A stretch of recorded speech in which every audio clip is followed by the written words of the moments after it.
Nous sommes le 20 mai 2017 et toute l'équipe de Tricia A des réalisations Checkpoint est à l'autodrome de Montmagny afin de couvrir la course tant attendue de la série Sportman Québec Lucas Oil, le Steve Lesage 150, la première course de la saison pour les Sportman Québec. Nous allons aussi faire découvrir le Mini Sportman, des jeunes de 7 à 16 ans qui roulent sur la piste à plus de 50 km/h.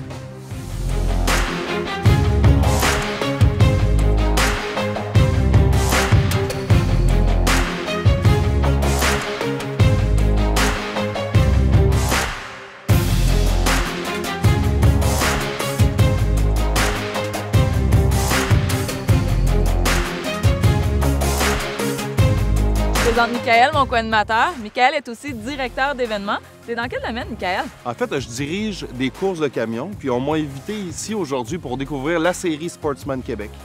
Mais avant que la course commence, Michael, là, on va aller découvrir comment fonctionne cette série-là. Excellent.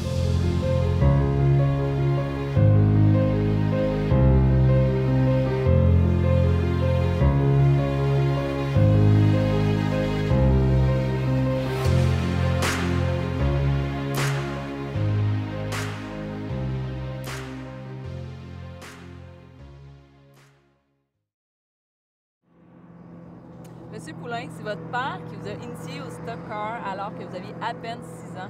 Exactement. Est-ce que vous sentez toujours la même adrénaline lorsque vous êtes sur les pistes de course? Oui, la passion a grandi avec le temps beaucoup. Et c'était un rêve pour moi de devenir à un moment donné dans une organisation de stock car. Moi, j'aimerais ça savoir, M. Poulain, la longueur de piste ici, c'est quoi? La piste de l'autodrome Montmagny, c'est un demi-mille. La vitesse la plus rapide qui a été atteinte sur cette piste-là, c'est quoi? C'est 75 000 à l'heure en série sportive. Comment c'est calculé, ça, cette vitesse-là? C'est calculé par un système électronique MyLapse et c'est calculé sur une moyenne d'un tour complet sur la piste.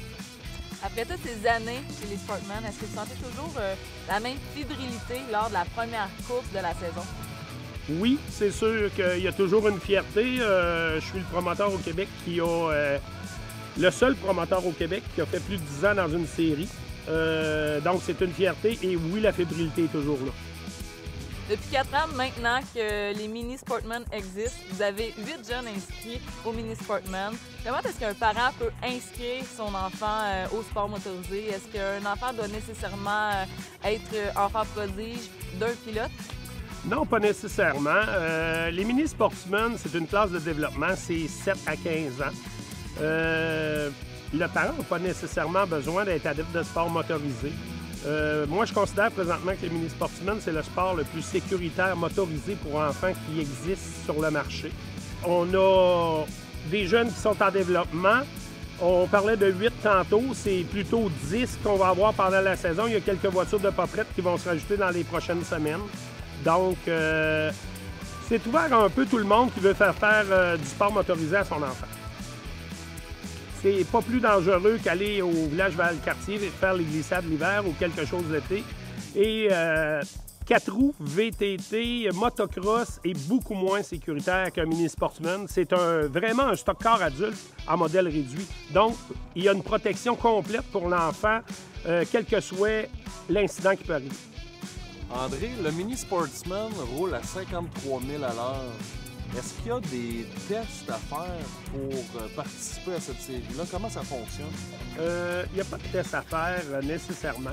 C'est sûr et certain qu'on peut jouer au niveau de la gear pour ralentir le pilote quand il commence, pour qu'il obtienne une certaine progression avant d'augmenter la vitesse pour en venir jusqu'à cette vitesse-là de 53 000 à l'heure. L'autre chose aussi qui rentre en ligne de compte, qui est importante, qu'on peut faire, dans la saison, on fait des journées de développement et on travaille avec les jeunes à améliorer la ligne de course et un peu tout le déroulement du programme avec eux.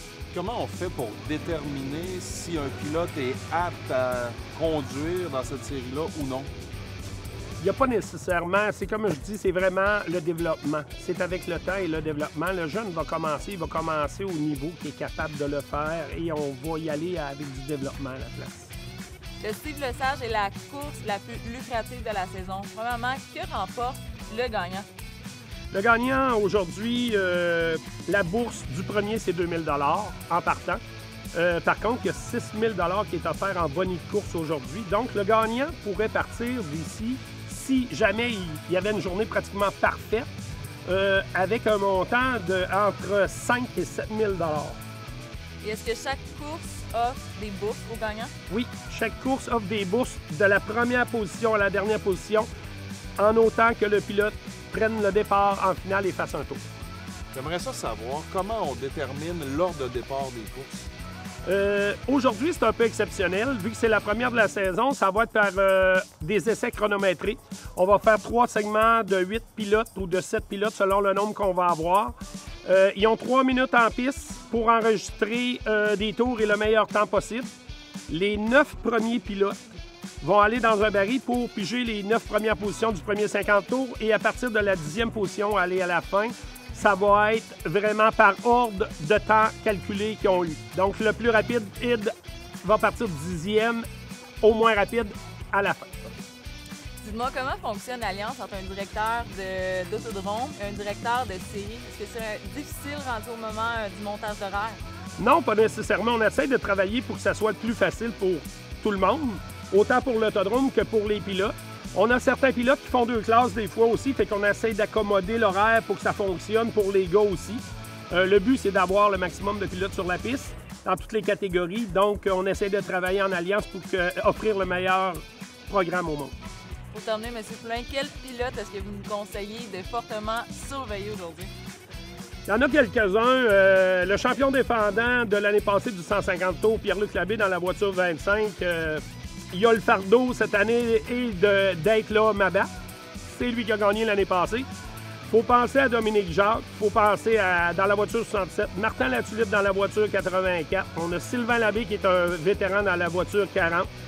On a des jeunes qui montent en arrière. Michael Tremblay dans la voiture 13. On a la voiture 77 de Michael Isabelle qui vont être des pilotes à surveiller. On a le retour de Marco Savoie dans la voiture UR 81 aujourd'hui aussi, après 2 ans d'absence, qui est un pilote qui est capable de tirer son épingle du jeu là-dedans. Et Jonathan Côté dans la voiture 07 cette année qui va faire le championnat complet. J'en ai oublié un aussi qui était en montée l'année passée, qui devrait être un homme à surveiller, c'est Danny Gariepi dans la voiture 37. Ça risque d'être serré.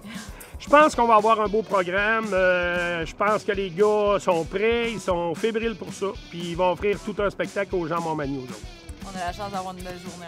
Exactement. Ben, merci beaucoup pour le temps alloué. Puis je vous souhaite une bonne saison avec nous. Merci. Bonne saison à vous aussi. Merci. Merci beaucoup.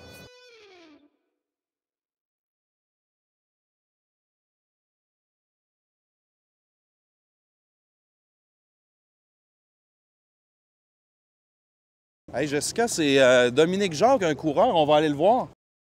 Dominique. Salut Dom. Salut. En forme? Yes, vous êtes tout? Good, ben oui. Content de te voir. Oui, tout.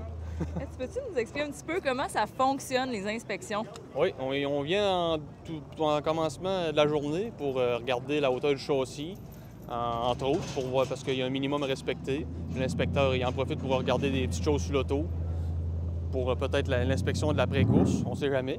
Puis c'est pas mal ça. Au niveau du moteur, avez-vous tous les mêmes moteurs dans chaque auto? Oui, on a des crêtes GM.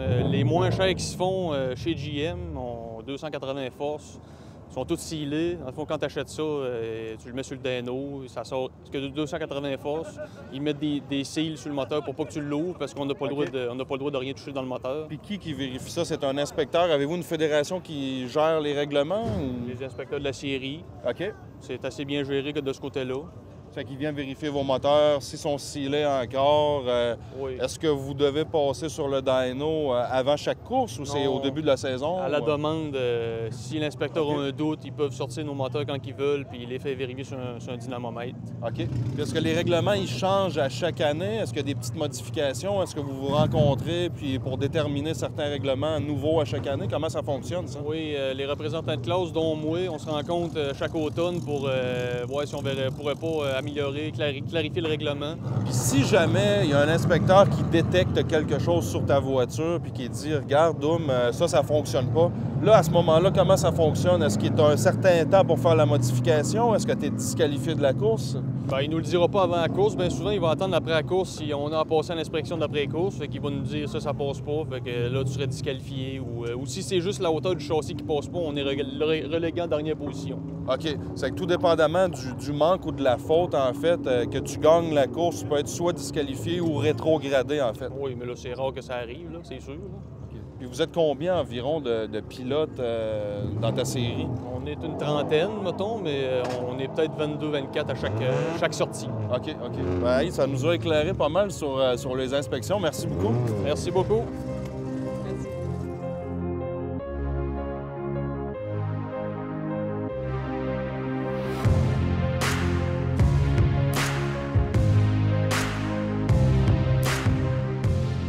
Michael, la course d'aujourd'hui, qui est en fait la course la plus importante de la saison, porte le nom de ton oncle qui est décédé.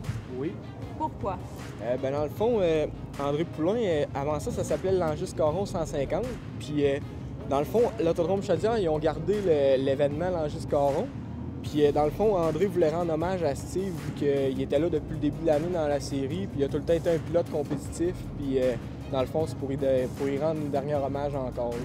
Et toi, tu chauffes la voiture de ton oncle décédé, ça te fait quoi? Bien, c'est sûr que c'est une fierté pour moi. Là. Pour la première année, on avait gardé le 95 pour y rendre encore un hommage. Puis, dans le fond, l'année suivante, on a décidé de reprendre mon numéro parce que moi, je courais avant ça. Puis, c'est ça, là, c'est une fierté de rendre son char compétitif dans la série. Puis, c'est des souvenirs qui restent. Puis, c'est pour ça qu'on continue avec ça. Là, c'est une histoire de famille, là, tout ça, là, parce qu'il y a des membres de ta famille qui sont ici. Présente-nous donc ce beau monde-là. Il y a mon grand-père, c'est lui qui m'a demandé de rechauffer la voiture à mon oncle. C'est lui qui est propriétaire depuis le début. Puis il m'a demandé de reprendre ça en main pour continuer la tradition. Il y a mon cousin dans l'équipe qui est spotter. On a des grands amis qui ont tout le temps été avec nous aux courses. Mon père qui est chef mécanicien. Ma mère qui est présente pas mal aussi dans l'équipe. Puis, les autres, c'est tous des chums, c'est de la famille, puis on a tout le temps été aux courses ensemble. C'est des gens qui vous suivent à chaque événement de course, en fait. Oui, c'est ça. Ça fait des années qu'on va aux courses ensemble, puis ça a toujours resté. Là. C'est pas mal la même petite gang. Pourquoi le numéro 77? Est-ce que ça a une signification? Moi, j'ai tout le temps eu le 77 par rapport à mon grand-père. Il courait mon grand-père du bord à mon père, il courait à l'Autodrome Val-Ballard dans les années 80 avec ce numéro-là. Puis moi, j'ai tout le temps eu ça. La première année, on a décidé de reprendre le numéro 95 en Sportsman pour rendre un dernier hommage à Steve. Puis c'est là qu'on a gagné la recrue de l'année, comme que lui avait fait la première année avec sa voiture.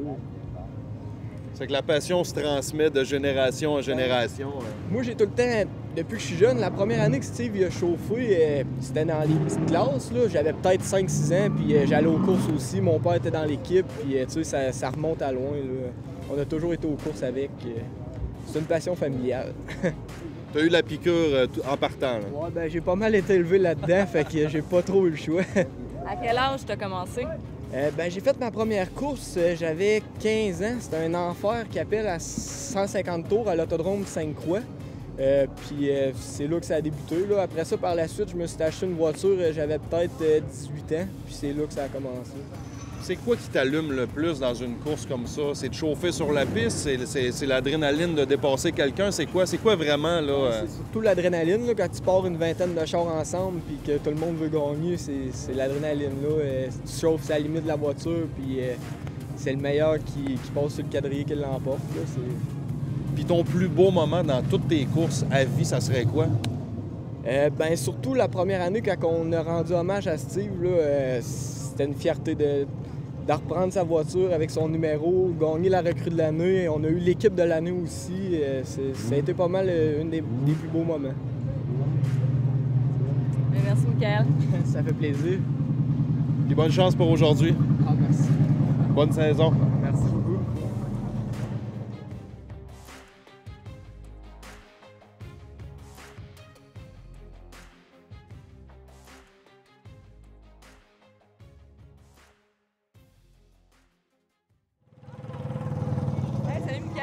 Salut!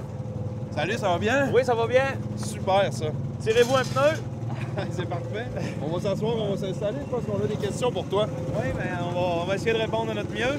Tu peux-tu m'expliquer comment ça fonctionne un peu la réglementation au niveau des pneus?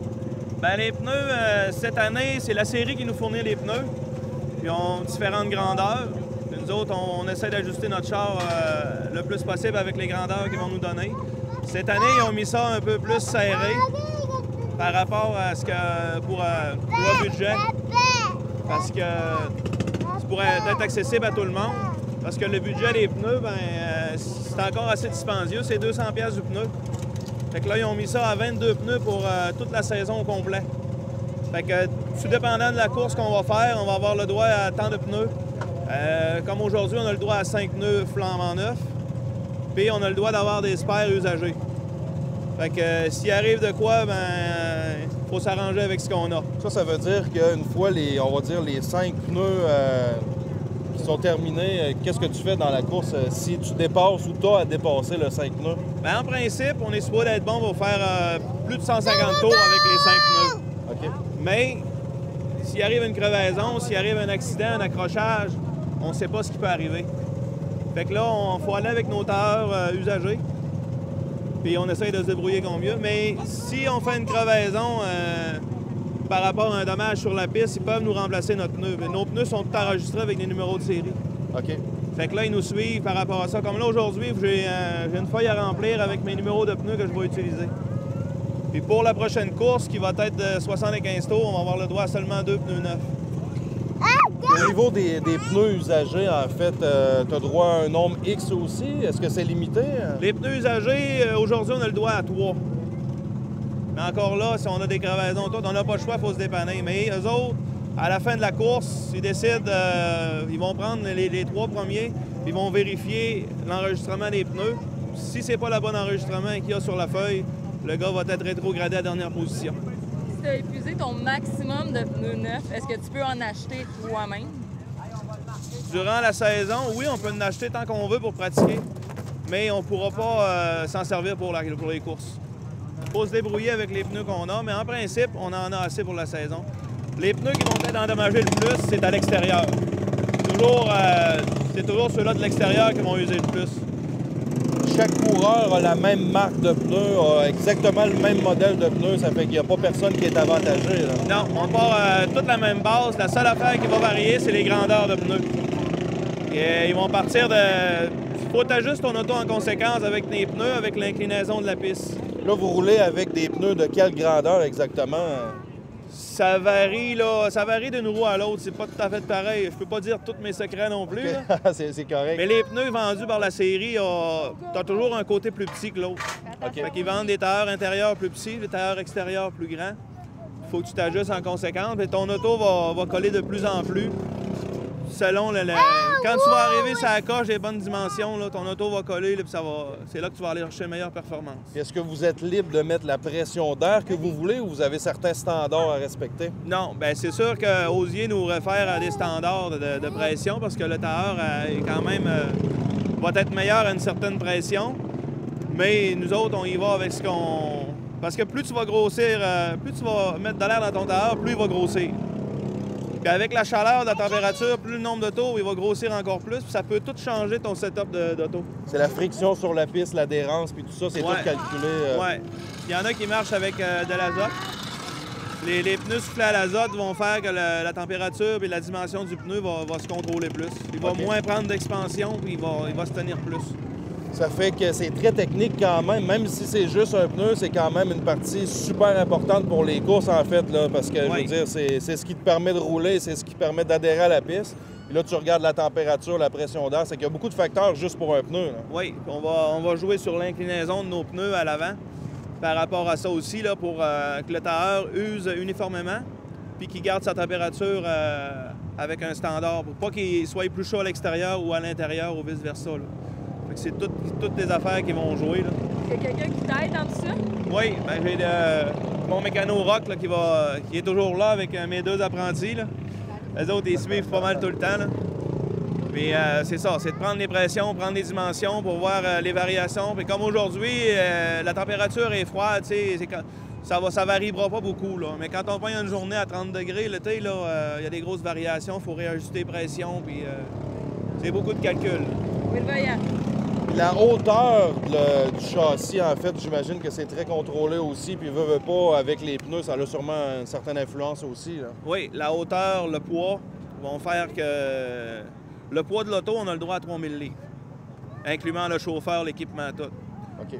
Quand je parle d'équipement, c'est l'habit, le casque, tout. On a le droit juste à 3000 livres, mais si on est en bas de 3000 livres, c'est terminé, c'est disqualifié, on retombe en dernier. Fait qu'on est mieux de varier, d'avoir un 10-15 livres de lousse pour être sûr de passer aux balances, parce que les autres, ils vont calculer la perte d'essence autour.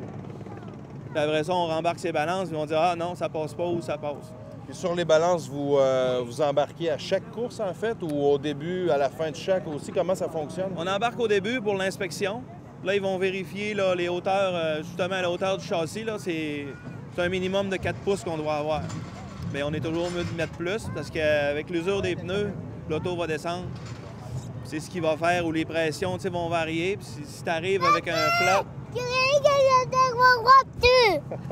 tu arrives avec un flat, lui, il est énervé. T'as de la relève quand même, là. Lui, il va être prêt. Oui. Moi, j'ai commencé un peu tard, mais lui, il va commencer jeune. C'est bien, ça.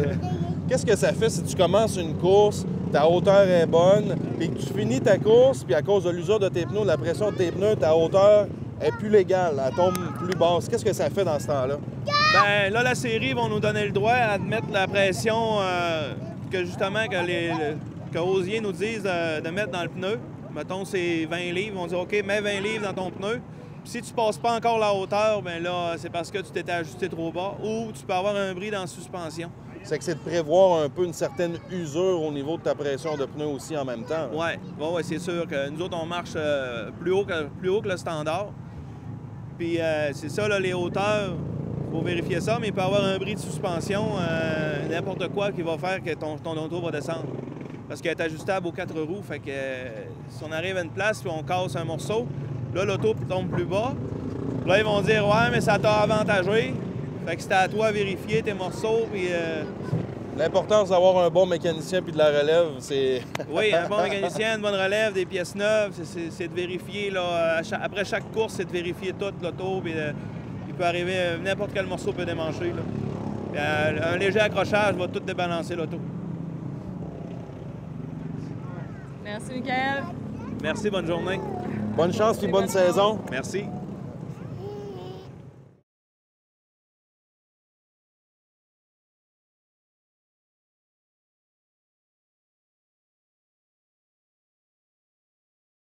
C'est maintenant la présentation des 20 pilotes Sportsman Québec. À la suite de ça, c'est la première finale de 350 tours.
De Montmagny, on en est au deuxième 50 tours de la série Sportsman Québec Lucas Oil.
On en est au 3e et dernier 50 tours. On se revoit pour le podium.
Hey, salut les boys, j'étais avec Michael et avec Louis-Philippe. Passez-vous une belle journée? Oui, une très belle journée. On a la température idéale, là, pas trop chaud. Fait qu'on est très bien aujourd'hui. Oui, c'est bon. Puis ben là, Michael, en plus, lui, il a fait le premier meilleur temps de la track. Mais là, les gars, c'est le meilleur, c'est un record de piste depuis 2015.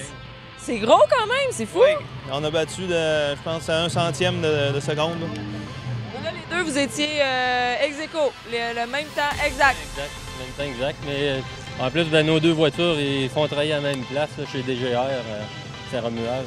C'est Danny Gagnon qui prépare nos voitures. Fait que, le record est égal avec deux voitures du même constructeur. Très fier. Puis là, ben, moi, je l'ai fait à la première pratique. Philippe l'a fait à la deuxième pratique. C'est très bon. Mais félicitations.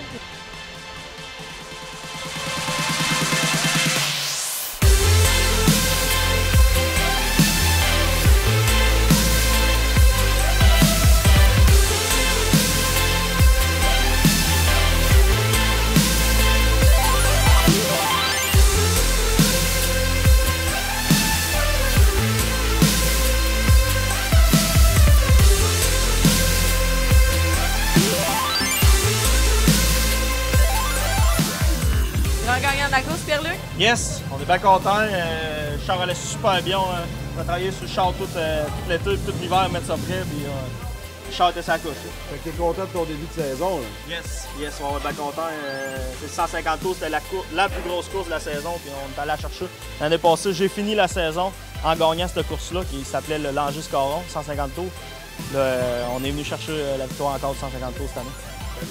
Félicitations, très belle victoire. Puis, Michael, t'as trouvé ça comment être co-animateur aujourd'hui? Hey, j'ai adoré ça, sérieusement. On a vraiment passé une belle journée. Toi, t'as-tu aimé ça? J'ai adoré travailler avec toi. J'espère qu'on va se revoir. C'est sûr qu'on va se revoir. Puis écoute, les gens à qui on a parlé aujourd'hui, c'est tous des passionnés, sérieusement. Puis la série Sportsman Québec, là, c'est ça coche, faut le dire. Yes, sir. Checkpoint.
Stéphane Gilbert, le signaleur. Hey, j'ai toujours voulu comprendre à quoi ça sert chaque drapeau. Bonjour. Salut, ça va bien? Je vais t'expliquer ça un matin. On a le drapeau vert qui indique le début de la course. Montre-moi donc ça. Hein? Essaye ça. Ça, t'as quelqu'un qui, à chaque course, a tous les drapeaux en main ou il y a plusieurs personnes pour chaque C'est drapeau? juste moi qui s'occupe de ça. OK. Ouais. Ça prend de la coordination. Ensuite, on a le drapeau jaune. Ça va indiquer soit qu'il y a un accident en course ou un débris sur la piste ou quelque chose de pas normal, il faut ralentir. Les coureurs se mettent à queue leu-leu et attendre que je redonne le départ ensuite. T'en as combien de drapeaux en tout exactement? 7. Il y a 7 drapeaux différents, ouais. Qui s'appliquent pour toutes les sortes de courses ici? Ou, Oui, n'importe quelle course, partout à grandeur du monde, là, c'est un standard. Là, c'est ça de base. Il y en a des fois des plus spécifiques, là, mais la base, c'est ça. Ensuite, on a le drapeau blanc. Oui. Ça l'indique que ça va partir le tour après ou c'est plus souvent le dernier tour de l'épreuve. Ça s'applique à chaque courseur, évidemment, j'imagine. C'est ça.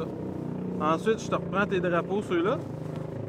Pendant la course, quand que je monte au courseur les 2 drapeaux croisés comme ça l'indique la moitié de l'épreuve. OK. Donc, tu peux ajouter 2 drapeaux en même temps. C'est ça, oui. Oui, tout souvent. Je vais te reprendre encore une fois. Quand on agite les 2 comme ça, en parallèle, ça l'indique qu'il reste 2 tours à l'épreuve. Le dernier tour, je peux te redonner ce coup-là.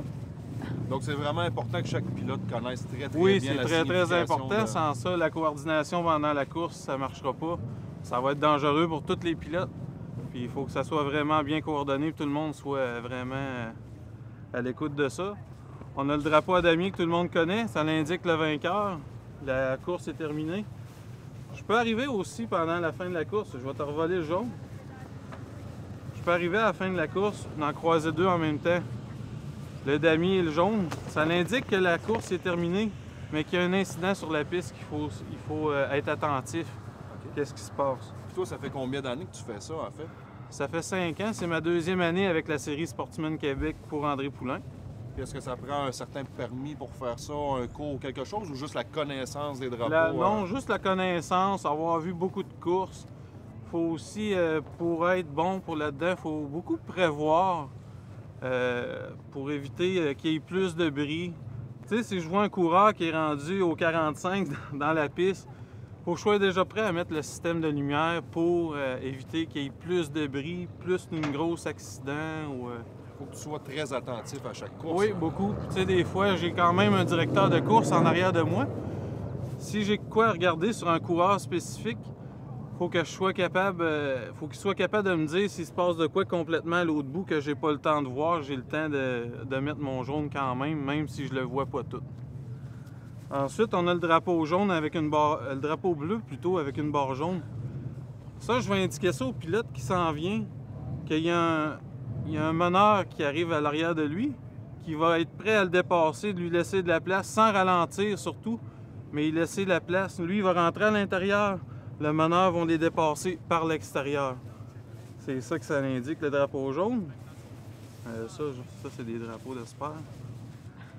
Ça n'en prend des fois. Ouais. Des fois, il y a des bad luck qui arrivent.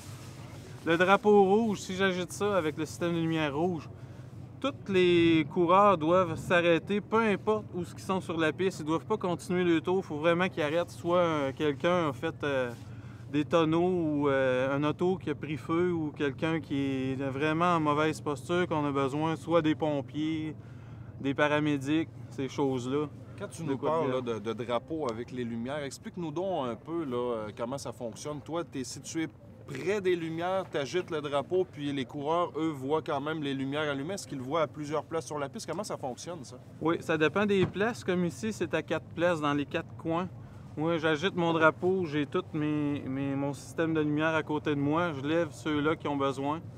Eux autres, ils le voient en plus sur la piste, plus moi quand ils passent vis-à-vis la ligne d'arrivée. Fait que ça permet, j'imagine, à ce que tous les coureurs voient en même temps les lumières. Donc, ne sont pas pris à la dernière minute pour voir le drapeau et la lumière. Ils savent à quoi s'attendre un petit peu. C'est ça. Peu importe où ils sont sur la piste, ils vont voir les lumières. Puis c'est plus sécuritaire, puis parce que, tu sais, moi, je suis juste à une place spécifique. Ça serait juste ça.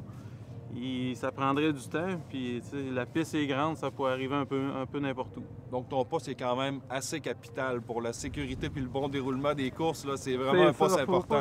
Faut pas que je me mêle dans mes lumières ou mes drapeaux. C'est une question d'habitude. On prend, mais on a tout le temps d'autres. J'ai d'autres directeurs de la course un peu partout sur la piste pour m'aider aussi s'il y a de quoi qui est caché ou que je vois pas. Là. Ça l'arrive de temps en temps. Là. Ils me le disent dans mes écouteurs. Puis je peux les actionner quand j'ai besoin. Puis cette passion-là est partie de où pour toi? J'imagine que tu as eu la chance de te pratiquer avant de faire ça à temps plein. Ouais, ben c'est un concours de circonstances. J'avais commencé un autre autodrome, puis là, André est venu me chercher. Il avait besoin d'un autre signaleur. Il y a eu des changements dans son équipe. Fait que c'est comme ça que ça a commencé. C'est ma deuxième année pour lui. Fait qu'on se promène un peu partout au Québec. C'est vraiment plaisant. C'est une passion.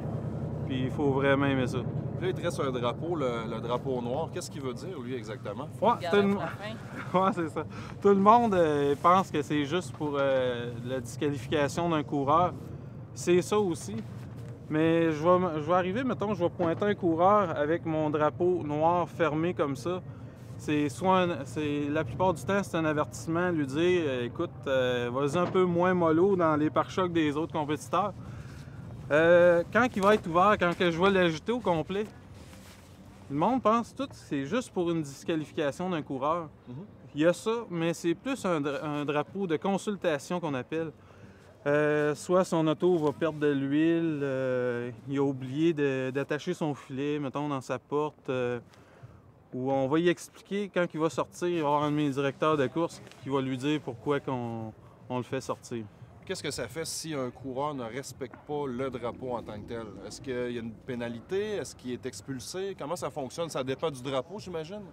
Ben, s'il ne respecte pas ce que je dis, il va être disqualifié pour la course ou la finale ou les qualifications qui se passent. Donc, il y a des conséquences. Puis s'il plaide qu'il n'a pas vu le drapeau, ce qui est presque impossible avec les lumières puis le drapeau, ça passe pas. Je suis assez grand, j'ai le bras assez long, c'est sûr qu'il me voit. Mais il y a aussi... Il y a aussi son spotter qu'on appelle, qui est dans la tour en arrière, qui lui parle dans ses oreilles, qui lui dit. Fait qu'il y a pas... c'est quasiment impossible qu'ils disent qu'il ne sait pas ce qui se passe. Merci beaucoup. Ça fait plaisir. Je vous souhaite une bonne saison. Merci beaucoup, Stéphane. Merci.